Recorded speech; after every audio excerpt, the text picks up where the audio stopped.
Hello everyone and welcome to week 5. This week we're going to be talking about the Neolithic or the beginnings of farming.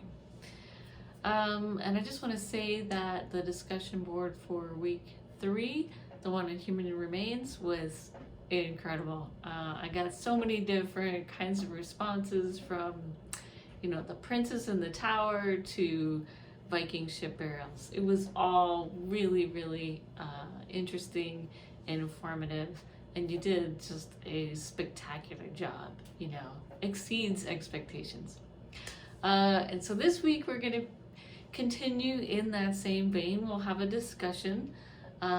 So you'll be looking for something that you're interested in that relates to the Neolithic and telling your peers about it. So this can be anything. It can be a site like we've done before, or it can be a single artifact that you find interesting that dates to the Neolithic period, or it can be like a collection of artifacts like the plastered skulls from Jericho, which we'll talk about, or it could even be an artistic style from that time period.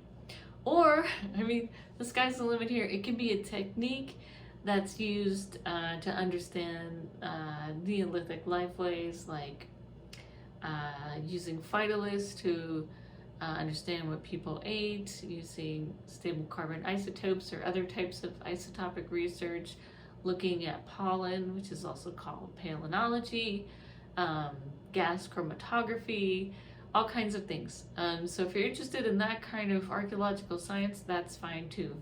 Or you can just go the traditional path and choose a site like Stonehenge or Bon Po or Jericho or something like that. And let me know if you have questions. Several people have reached out through the Remind app. If they had a last minute question about, an article, if they couldn't find an article or whether an article is appropriate, that's really the fastest way to reach me. So please feel free to do that. We'll also be taking the quiz from the week on Paleo-Indians and the Mesolithic, so you can review that material.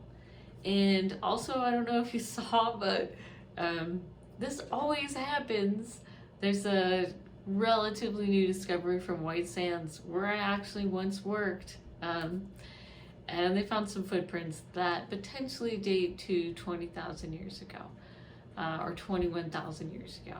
So that's much older than the Clovis time period, which is dates to around 13,000 years ago.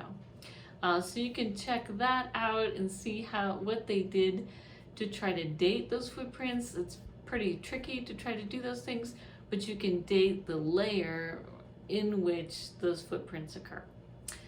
Okay, so and I'll put a link in probably in the announcement for this week, so you can check that out if you want.